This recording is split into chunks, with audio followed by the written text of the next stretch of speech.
ജനാധിപത്യം വെറും നോക്കുകുത്തികളായി മാറിയ തെരഞ്ഞെടുപ്പായിരുന്നു ബീഹാറിൽ നടന്നത്. വോട്ട് ചോരയും കൊള്ളയും തുറന്നു കാണിച്ചിട്ടും സത്യം മനസ്സിലാക്കിയിട്ടും BJPയുടെ രോമത്തിൽ പോലും തൊടാനായില്ല എന്നത് ഈ രാജ്യം അധോഗതിയിലേക്ക് വഴിവെട്ടി എന്നതിന്റെ തെളിവാണ്. റെക്കോർഡ് പോളിംഗും അതിനും വലിയ റെക്കോർഡ് ഭൂരിപക്ഷവും നേടി NDA സർക്കാർ അധികാരത്തിൽ വന്നപ്പോൾ നമ്മളെ ചൂഷണം ചെയ്യുന്ന ഈ കള്ളവോട്ട് സമ്പ്രദായത്തിനെതിരെ നമ്മൾക്ക് എന്ത് ചെയ്യാനായി? ഒരു ചെറു വിരൽ അനക്കാനായോ?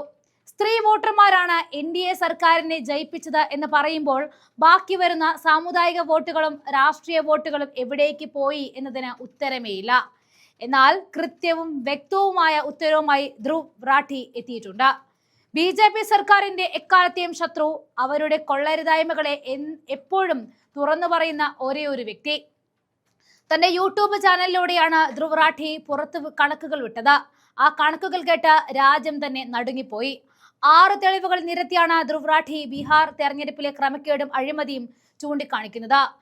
ബീഹാറിൽ BJP JDU നേതൃത്വത്തിലുള്ള NDA സർക്കാർ വൻ ഭൂരിപക്ഷത്തിൽ അധികാരം നിലനിർത്തിയത് വളഞ്ഞ വഴിയിലൂടെയാണെന്ന് തെളിവുകളിലൂടെ സമർത്ഥിക്കുകയായിരുന്നു അദ്ദേഹം. ഈ തെളിവുകൾ തെറ്റാണ് എന്ന് തെളിയിക്കാൻ മോദി സർക്കാരിനെയും തിരഞ്ഞെടുപ്പ് കമ്മീഷനെയും ധ്രുവ് റാഠി വെല്ലുവിളിക്കുക കൂടി ചെയ്തു. ജനങ്ങൾക്ക് പണം നൽകി വോട്ട്, ലക്ഷക്കണക്കിന് വ്യാജ വോട്ടർമാർ, സ്പെഷ്യൽ വോട്ടർ ട്രെയിനുകൾ, CCTV നിയമങ്ങൾ മാറ്റി ദൃശ്യങ്ങൾ മറയ്ക്കൽ, പട്ടികയിൽ നിന്നും വോട്ടർമാരെ വ്യാപകമായി വെട്ടൽ, തിരഞ്ഞെടുപ്പ് കമ്മീഷന്റെ പക്ഷാപാതപരമായ നിലപാട്, ഈ 6 മാർഗത്തിലൂടെയാണ് NDA അധികാരം പിടിച്ചതെന്ന് ധ്രുവ് റാഠി വ്യക്തമാക്കുകയാണ്. തെരഞ്ഞെടുപ്പ് ക്രമക്കേടിന്റെ ആദ്യ തെളിവ് 10,000 രൂപയുടെ കൈക്കൂലിയാണെന്ന് ധ്രുവ് റാഠി പറയുന്നു. ആദ്യഘട്ട വോട്ടെടുപ്പിന് വെറും 6 ദിവസം മുൻപ് ഒക്ടോബർ 31-നും രണ്ടാം ഘട്ട വോട്ടെടുപ്പിന് 4 ദിവസം മുൻപ് നവംബർ 7-നും ഉൾപ്പെടെ ബീഹാറിലെ സ്ത്രീകളുടെ അക്കൗണ്ടിലേക്ക് 10,000 രൂപ വീതമെത്തി. ഇത് നിയമാനുസൃത കൈക്കൂലിയാണ്. ഈ പണം വോട്ടർമാരെ സ്വാധീനിച്ചു. ചെറുകിട ബിസിനസ് തുടങ്ങാനാണ് ഇത് നൽകിയത് എന്ന് പറയപ്പെടുന്നു. ഈ പദ്ധതി പ്രകാരം സംസ്ഥാനത്തെ 1.5 കോടി സ്ത്രീകൾ പണം ലഭിച്ചു. 6 മാസത്തിന് ശേഷം ഈ സ്ത്രീകൾക്ക് 2 ലക്ഷം രൂപ കൂടി നൽകുമെന്നും NDA സർക്കാർ വാഗ്ദാനം ചെയ്തു. ജീവിക സെൽഫ് ഹെൽപ്പ് ഗ്രൂപ്പിൽ ചേർന്ന വനിതകൾക്കായിരുന്നു ഈ തുക നൽകിയത്. ഇവരെ ജീവിക ദീദി എന്നാണ് വിളിക്കുക. ഈ പദ്ധതിയുടെ ഗുണങ്ങളുടെ പശ്ചാത്തലത്തിൽ താൻ ഇതിനെ എതിർക്കുന്നില്ല എന്നും, എന്നാൽ ഇത് നൽകിയ സമയം വളരെ പ്രധാനമാണെന്നും സെപ്റ്റംബർ 26-ന് മുഖ്യമന്ത്രി മഹിളാ റോജ്ഗാർ യോജന പ്രഖ്യാപിച്ചത്. തെരഞ്ഞെടുപ്പിനിടെ ഈ പണം കൈമാറുകയും ചെയ്തു. അതിലൂടെ അവരുടെ വോട്ടിനെ സ്വാധീനിച്ചു. ആദ്യം 10,000 രൂപയും പിന്നീട് 2 ലക്ഷം രൂപ നൽകാമെന്ന വാഗ്ദാനവും കിട്ടുമ്പോൾ ആരാണ് വോട്ട് ചെയ്യാതിരിക്കുക എന്നാണ് ധ്രുവ് റാഠി ചോദിക്കുന്നത്.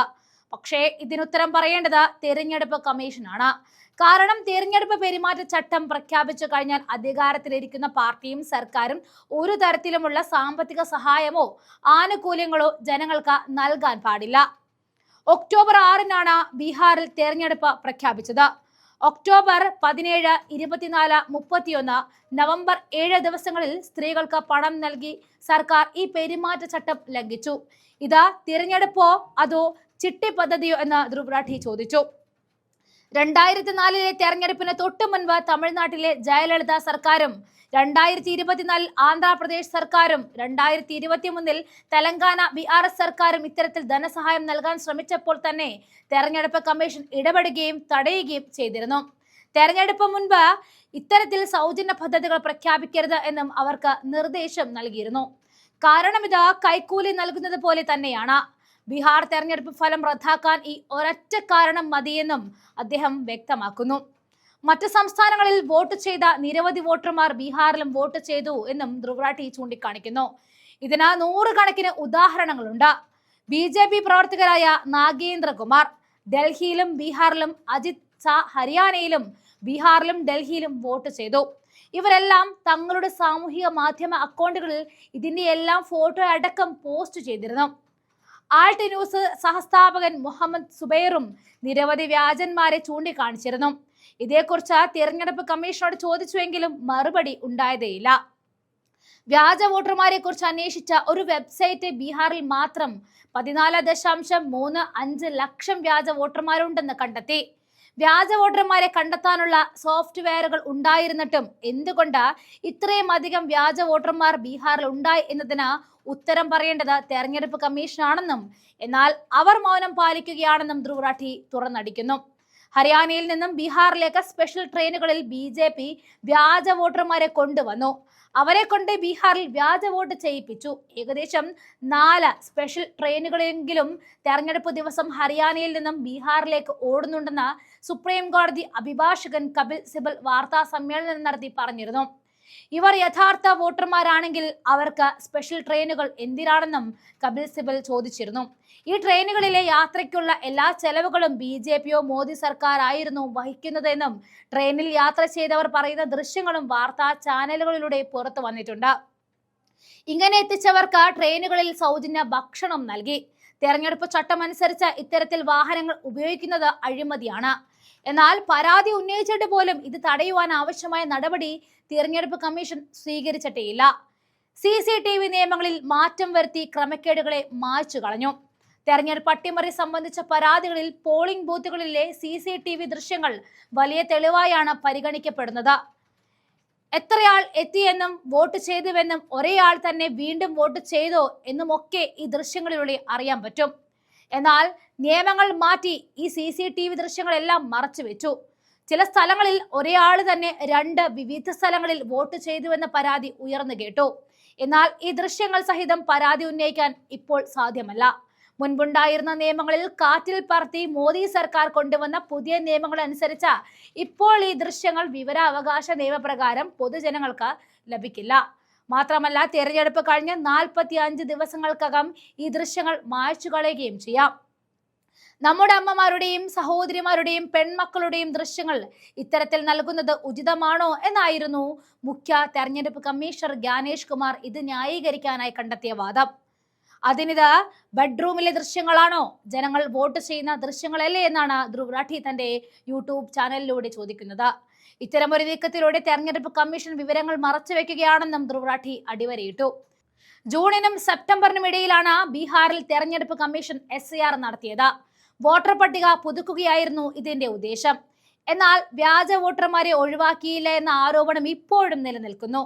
7.89 കോടി വോട്ടർമാരാണ് തെരഞ്ഞെടുപ്പ് പ്രഖ്യാപിക്കുന്നതിന് മുൻപ് ബീഹാർ വോട്ടർ പട്ടികയിൽ ഉണ്ടായിരുന്നത്. എന്നാൽ SIR ശേഷം ഇത് 7.42 കോടിയായി മാറി. അതായത് 47 ലക്ഷത്തോളം വോട്ടർമാരെ വെട്ടി. SIRന്റെ പേരിൽ പ്രതിപക്ഷ പാർട്ടികളുടെ വോട്ടർമാരെ കണ്ടെത്തി വെട്ടുകയാണ് ചെയ്തത്. പ്രതിപക്ഷത്തിന് ഏറ്റവും സ്വാധീനമുള്ള സീമാഞ്ചലിലാണ് വോട്ട് വെട്ടൽ കൂടുതൽ നടന്നത് എന്ന് തന്നെ സർക്കാരിന്റെ ഉദ്ദേശം എന്തായിരുന്നുവെന്ന് വ്യക്തമാണ്. വെട്ടിമാറ്റപ്പെട്ട വോട്ടർമാരിൽ 24.7 ലക്ഷം പേരും മുസ്ലിം വോട്ടർമാരായിരുന്നു എന്നതും പ്രധാനമാണ്. മുസ്ലിം വോട്ടർമാരുടെ മാത്രമല്ല, ദളിത്, ആദിവാസി വോട്ടർമാരെയും ഇല്ലാതാക്കിയിട്ടുണ്ട്. SIRന് ശേഷം തങ്ങളുടെ വോട്ടുകൾ വോട്ടർ പട്ടികയിൽ നിന്നും വെട്ടിമാറ്റിയതായി നിരവധി വോട്ടർമാർ പറയുന്ന വീഡിയോകളും ധ്രുവ് രാഠി കാണിച്ചു. ചില വോട്ടർമാർ പോളിംഗ് ബൂത്തുകളിൽ എത്തുന്നതിന് മുൻപ് തന്നെ മറ്റാരോ അവരുടെ വോട്ടുകൾ ചെയ്തിരുന്നു. തെരഞ്ഞെടുപ്പ് കമ്മീഷൻ BJP സഹായിച്ചത് എങ്ങനെയെല്ലാമാണെന്ന് ധ്രുവ് രാഠി 6ാമത്തെ തെളിവായിട്ട് വിശദീകരിച്ചു. BJPക്ക് സൗകര്യപ്രദമായ ദിവസങ്ങളിൽ മാത്രമാണ് ഓരോ സംസ്ഥാനത്തും വോട്ടെടുപ്പ് ദിവസങ്ങൾ നിശ്ചയിക്കുന്നത്. പശ്ചിമ ബംഗാളിലെ വോട്ടെടുപ്പ് ദിനം പരിശോധിച്ചാൽ തന്നെ ഇക്കാര്യം വ്യക്തമാകും. 2011 ബംഗാളിൽ 8 ഘട്ടങ്ങളിലായിരുന്നു തെരഞ്ഞെടുപ്പ്. മറ്റ് സംസ്ഥാനങ്ങളിലെ പ്രചാരണം അവസാനിപ്പിച്ച് ബംഗാളിൽ മാത്രം കേന്ദ്രീകരിക്കാൻ മോദിക്കും അമിത്ഷായ്ക്കും സഹായമാകും വിധമായിരുന്നു ഇവിടുത്തെ വോട്ടെടുപ്പ് ദിനങ്ങൾ കമ്മീഷൻ ക്രമീകരിച്ചത്. BJP നേതാക്കൾ നിരന്തരം തെരഞ്ഞെടുപ്പ് പെരുമാറ്റച്ചട്ടം ലംഘിച്ചിട്ടും അതിലൊരിക്കൽ പോലും തെരഞ്ഞെടുപ്പ് കമ്മീഷൻ ഇടപെടുകയോ നടപടി സ്വീകരിക്കുകയോ ചെയ്തിട്ടില്ല. 2024 തെരഞ്ഞെടുപ്പിൽ പ്രധാനമന്ത്രി നരേന്ദ്രമോദി മതത്തിന്റെ പേരിൽ വോട്ട് ചോദിച്ചു. മുസ്ലിം വിരുദ്ധ പരാമർശങ്ങൾ നടത്തി. എന്നാൽ നടപടി ഉണ്ടായില്ല. കാരണം മോദി സർക്കാരാണ് കമ്മീഷനെ തിരഞ്ഞെടുത്തതെന്നും ധ്രുവ് രാഠി തുറന്നടിക്കുകയാണ്. ഇതെല്ലാം ചൂണ്ടിക്കാണിച്ചത് എന്തുകൊണ്ട് തനിക്ക് കോടതിയിൽ പോയിക്കൂടാ എന്ന് നിങ്ങൾ ചോദിക്കും. എന്നാൽ 2023 മോദി സർക്കാർ കൊണ്ടുവന്ന ഭേദഗതി പ്രകാരം തെരഞ്ഞെടുപ്പ് കമ്മീഷനെതിരെ കേസ് ഫയൽ ചെയ്യാനാകില്ല എന്നും അതുകൊണ്ട് കാര്യമില്ല എന്നും ധ്രുവ് രാഠി വിശദമാക്കുന്നു. തെരഞ്ഞെടുപ്പ് കമ്മീഷൻ പ്രവർത്തിക്കുന്നത് മോദി സർക്കാരിന് വേണ്ടി മാത്രമാണെന്ന് തെളിയിക്കുന്ന നിരവധി ഉദാഹരണങ്ങൾ കാണിക്കുവാൻ സാധിക്കുമെന്നും ധ്രുവ് രാഠി കൂട്ടിച്ചേർത്തു. ഇതൊരു തുറന്ന പുസ്തകമാണ്. നമ്മൾ ചൂഷണം ചെയ്യപ്പെടുകയാണെന്നും നമ്മുടെ രാജ്യത്തിൽ നമ്മൾ ഒന്നുമല്ലാതായി മാറിക്കൊണ്ടിരിക്കുകയാണെന്നും മനസ്സിലാക്കാനുള്ള ഒരു തുറന്ന പുസ്തകം.